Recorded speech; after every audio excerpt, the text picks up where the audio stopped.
G'day, everybody. How's it going out there? Well, it's February, and I haven't seen any news coming out of Oklahoma about laws against furries. So that's a thing. I mean, kind of surprised given the change in how things have gone recently. But politics aside, but not quite, America politics aside, I should say, this one's actually about a place over the pond, as it were. So the Telegram, a bunch of news press has covered a overseas convention called Scotiacon. I believe that's how you pronounce it. It's a Scottish furry convention, as it sort of alludes to. A author from the Telegraph has made a sort of a fool of himself, or sort of a spotlight of himself, by posting a salaciously titled thing. But I'm going to sandwich this between, as a reminder that there are good works out there, and I don't like to draw attention to negative works, especially sort of hit pieces and kind of that kind of thing. But it's important to know that they still happen, and usually in the modern era, if there's a hit piece going out about the furry fandom that doesn't have anything to do with actual crimes committed by actual furries, which can happen, and I've covered on this channel prior, if it's just something out of nowhere, then usually there's some alternative motive for it, and that's something we'll discuss today. The Jersey barbecue incident of 2012 is a major one, which I've covered on this channel. So before we start, we're going to talk about that there are good authors and good written works regarding these things, and the BBC did a very good piece on this. Being furry is like wearing a superhero cape, by Thea Kelcock and Ed McLeod. I believe it's not an A, it's an O. McLeod. So this is a very good one. They also cover Scotiacon. So if that'll be in the description below. So if you want to show your support to those two authors in that publication, then I would absolutely say that you should do that. And absolutely show your support for good pieces like that. I would even say I'm going to put it in my little thing aside here, where I'm in my little nonfiction pieces for the year, for the 2025 stuff, so that when the 2025 Ursas come along, that will be something I would probably nominate to the nonfiction category. Just as a means of showing support to it. So you can do similar when you see good nonfiction works. Remember to kind of, let the Ursas know, and let yourself know by marking it somewhere in a spreadsheet or a Word document somewhere, copying the links and putting them, so that when nominations come up, you'll be able to have a list of things that what you probably shouldn't put on there is the one we're going to be talking about today, which is the one from Telegram. The thing that drew attention to it was its Twitter, the website formerly known as Twitter. Basically, its tweet saying, a taxpayer-funded wildcat conservation group has partnered with a furry event that caters to people with a sexual interest in animals. And of course, it was so poorly written that, it's so poorly written that, of course, there is a sort of context slash what they call it, a notes, community notes thing, is that the furry fandom is a subculture exclusively centered around the interest in anthropomorphic animal characters. Any associated with zoophilia or bestiality is both false and offensive. These acts are illegal, immoral, and universally condemned by the furry community. Duh.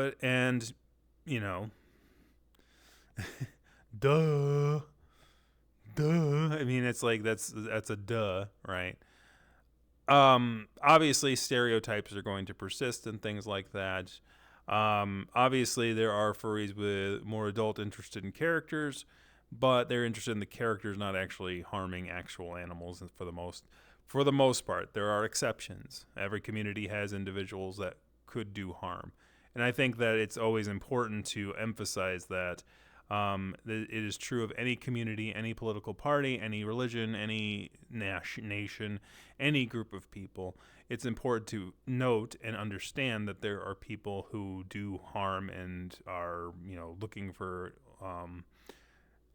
more selfish / nefarious and or nefarious sort of things out of society and out of their groups that they join. So I think it's important to acknowledge that, because otherwise you may turn a blind eye to it. It's like, well, that can't happen here. Understanding that it can happen here. For instance, it's like, and when an author writes something like this, it's like, well, furries are the ones with that interest, that negative interest, right? There are people who are similar to the author, or maybe at the Telegram, who have those interests, who might not be a furry. And it's going to be hard for a person to say, well, if it's not in my group, to address that. If there is somebody in their group that's doing something like that, it might be harder for them to come clean and state that fact. So I think that's always something important to note. But the interesting thing about this piece is that it kind of morphed.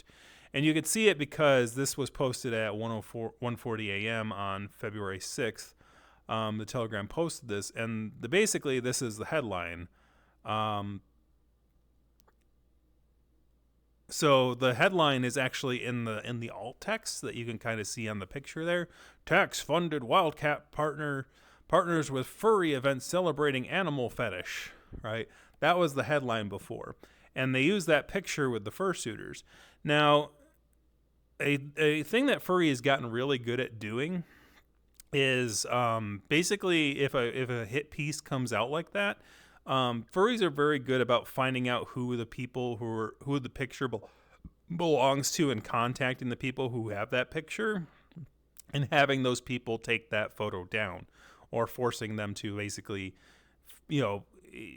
forcing them to take it down in threat of lawsuit, right, for copyright protection of the photo that they took. And this happened in this case too. And at the same time, when they changed the photo, they also changed the headline to an interesting thing. And this is what the actual screen goes to now, is "Cut ties with furry fetishes, taxpayer-funded at Wildcat charity told." So and that's what they changed the headline to. And as you can see, there's an actual like bobcat photo in the picture there. Now, this is a pay to read thing, which is kind of ironic, because usually the free articles are nonsense and nasty, whereas the ones that you have to pay for have actual good content.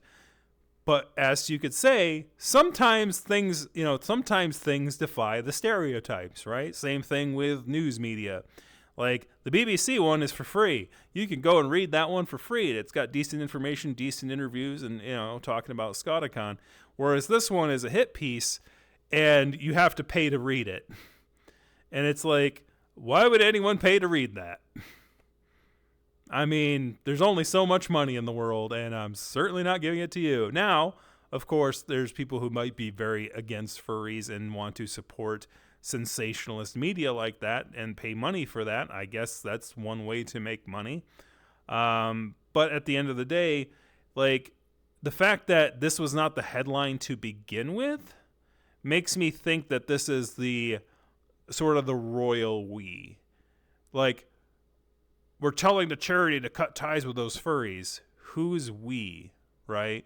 Who is telling the Wildcat charity to cut the ties with the furries? Because if it was other people before you posted that article, I would think that would have been the headline before. And also, I think that it wouldn't have been just you. Like, if you're telling the Wildcat to cut to cut the ties with the furries, like, you at least should be honest about it.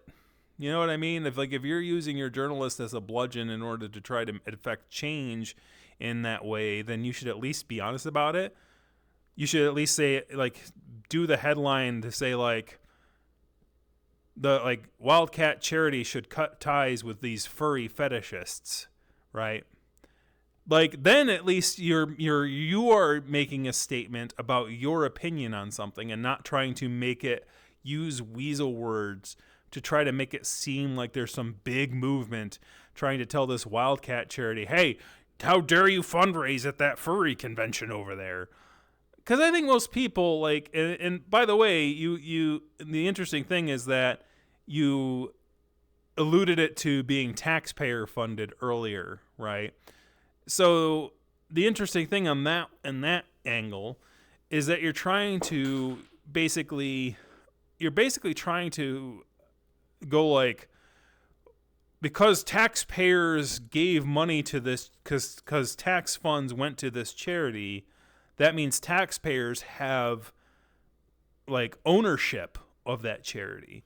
And if that's the case, it can't be charity. Charity is not control. If the money comes with stipulations and quid pro quo and other such things, that's not charity. If I give my friend $20 and then say, well, here's $20. I know you're having a hard time right now. Here's $20, right? That's a gift. That's charity. If I go to a friend and give him $20 and say, here's $20, get me a 12-pack of soda, because that's how much they cost these days, apparently. Good gravy. That's not a charity. That's me giving my friend money to buy something for me as a favor, but I'm telling them what to do with the money, and I'm telling them how to behave because I gave them money. That's not charity. And in my opinion, and this is something that I'm sure that that if a person is right wing would sort of agree with, is if the government is giving charity out to people with stipulations and quid pro quo tied to it, then that means the government is making way too much money and should probably just cut taxes to that same degree and give it out to the poor, like give it out to the other folks so that they can give to charity, right? So that less people are living in poverty so that they can give to charity themselves without having the government involved. In fact, you should be happy that furries are giving to a charity that the government is giving money to, because then you can go to the government and say, well, the furries got it. Maybe we shouldn't be giving money to this charity, right? Because since the furries got it, like if the furries are going to cover, maybe we don't have to give them so much money next year from the taxpayers, right? That's a reasonable argument to make. But there's no reasonable arguments here. It's all salacious and taboo. Yes, the government gave money to that organization, and so did the furries, which means the government and the furries are in it together, unless the government takes action.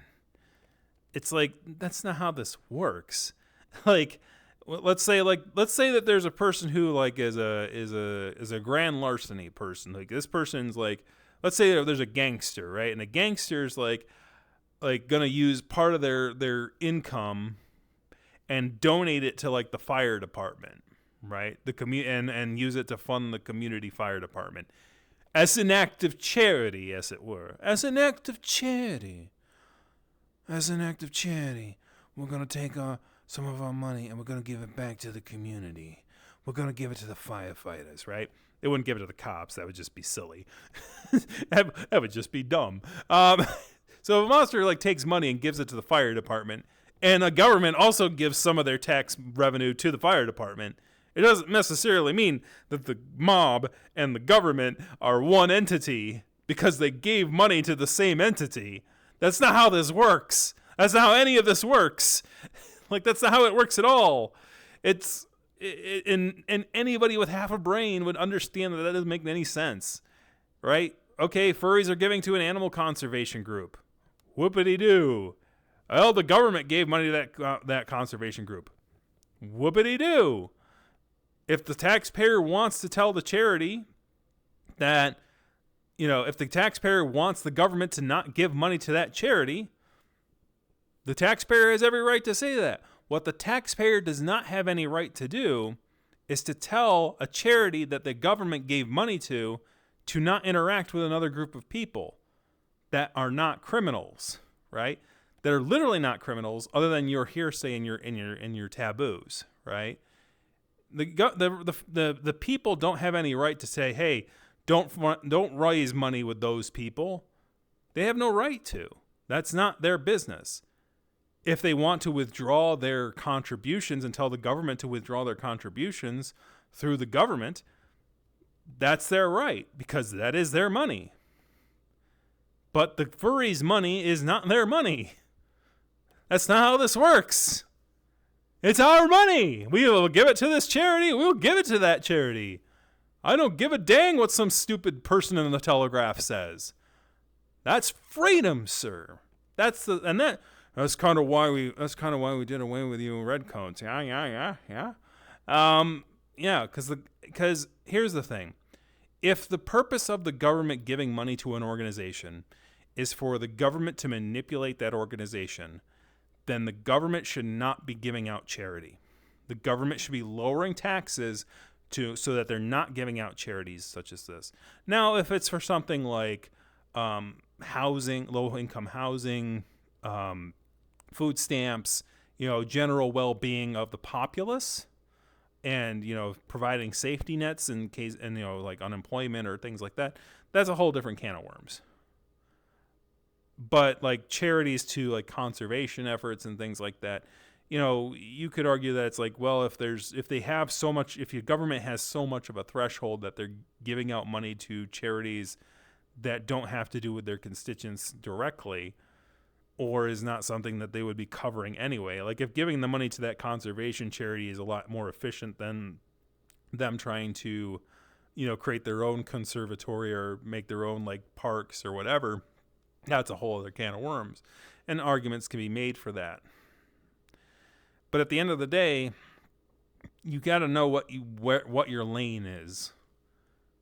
You got to know what your lane is, and telling and speaking on behalf of the taxpayer to distance a charity from earning money from a group of people who are not committing anything illegal. Because, by the way, if they are doing something illegal, if you claim that a group of people is doing something illegal, then you shouldn't be saying, well, don't do business with them. You should be saying, arrest them.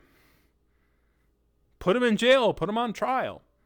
You shouldn't be telling them like, oh, these people are criminals because I say they're criminals. Don't do business with them. You can't say that, because it's liable, for one. It's slander/liable, because the government has not determined that the people that are giving the charity money are criminals. But you're saying they're criminals, or you're saying they're committing criminal acts. And you're using that sort of manipulation in order to try and coerce behavior out of a charity. And you're using the fact that taxpayers funded that charity as leverage. As I said, it is beneath a journalist to do something like that. It is beneath a journalist to tell people what to do. And I know it's him. I know it's Daniel telling him to do it, because there's no one else telling this charity to do that other than them, because they updated this at February 5th at 7:08 p.m. GMT, right? And